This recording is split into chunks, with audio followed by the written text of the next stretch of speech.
Class 8 का नया chapter शुरू कर रहे हैं।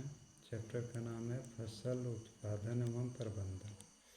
हम भारत जैसे कृषि प्रधान देश में रहते हैं, जहाँ विभिन्न प्रकार की फसलें विभिन्न ऋतुओं में उगाई जाती है। भारत अनाज का निर्यातक देश है।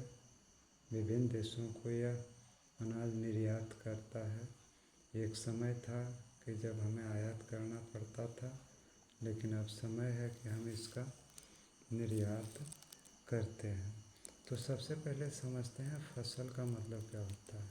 फसल से संबंधित जब भी बात आता है तो खास करके छोटे पौधों की बात आती है। इसमें है कि जब हम एक ही किस्म के पौधे किसी स्थान पर बड़े पैमाने पर उगाते हैं तो उसको हम फसल कहते हैं। जैसे मान लीजिए धान का, गेहूं का, मक्का का, गन्ने का, अगर एक आध पौधा हम कहीं लगा देते हैं वो फसल नहीं होता है। जब उसे हम बहुत बड़े पैमाने पर उगाते हैं, बहुत अधिक मात्रा में उगाते हैं, तब हम उसको फसल कहते हैं।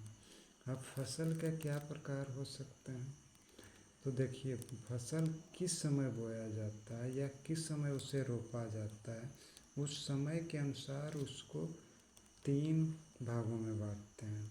एक है खरीफ फसल, दूसरा है रबी फसल और तीसरा है जायद फसल। खरीफ फसल कब होता है, जब वर्षा ऋतु में इसे बोया जाता है और काटा जाता है। लगभग शीत ऋतु शुरुआत होता है उस समय।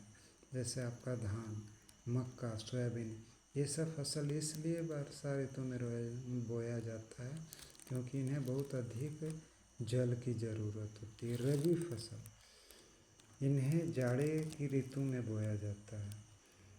जैसे इसमें गेहूँ, चना हो गया। इन फसलों को खरीफ फसल की अपेक्षा कम पानी की ज़रूरत होती है। उसके बाद है जायद फसल। जायद फसल में आप ये समझिए कि यह गर्मी के ऋतु में बोया जाता है। अब इसमें बहुत अधिक मात्रा में फसलें तो नहीं लगाई जाती है, लेकिन जैसे सब्जियां हैं, विभिन्न प्रकार के फल हैं जो गर्मी के ऋतु में इसे बोया जाता है और यह मौसमी ही होता है।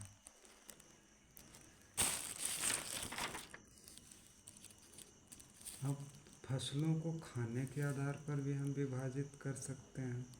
तो कुछ धान्य या अनाज फसलें होती हैं जो मुख्य रूप से कार्बोहाइड्रेट प्रदान करती है, जैसे धान, गेहूँ, मक्का, ज्वार, बाजरा। दलहन फसलें जिनसे हमें दाल की प्राप्ति होती है, ये मुख्यतः प्रोटीन प्रदान करते हैं, जैसे अरहर, चना, मूंग, मसूर।